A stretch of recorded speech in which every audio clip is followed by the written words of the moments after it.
بسم الله الرحمن الرحيم. السلام عليكم ورحمة الله وبركاته.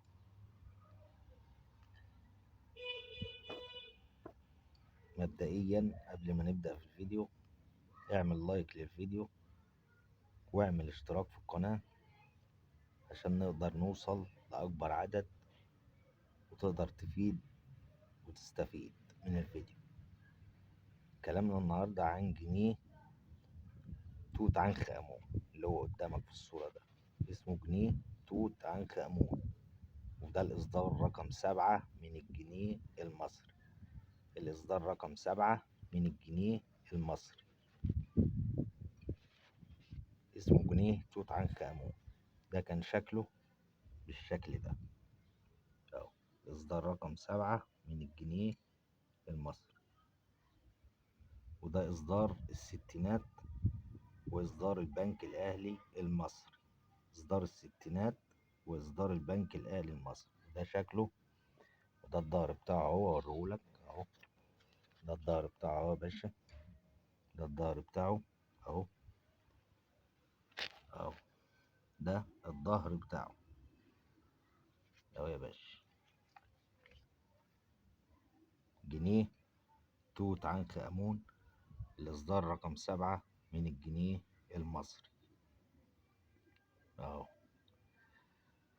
بالنسبة لسعره، الحالة اللي قدامك دي، الحالة اللي قدامك ده سعره 100 جنيه. ليه؟ ليه سعره 100 جنيه؟ لأنه هو متبهدل، متبهدل، ادي بهدلة اهي، واهو اهو في قطع اهو اهي، قطعات اهي فيه، فحالته تعبانة من الآخر، فده يعمل 100 جنيه.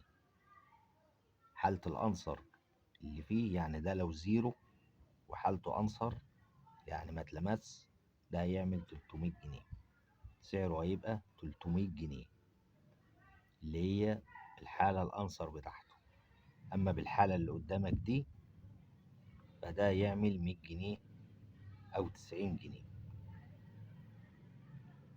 لكن أزيد من 100 جنيه لأ، أقل من 100 جنيه لأ، ده سعره. فأنت لو معاك حاجة زي كده وبالهيئة اللي قدامك دي وبالحالة اللي قدامك دي فده سعره 100 جنيه. معاك حاجة زيرو وأنصر ما اتلمستش، ده سعره 300 جنيه، لكن بالحالة اللي قدامك ده سعره 100 جنيه.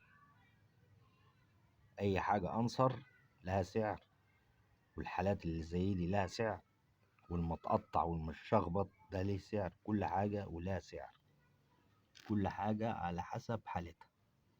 العملات كل حاجة فيها على حسب الحالة بتاعتها، كل سعر على حسب الحالة بتاعتها.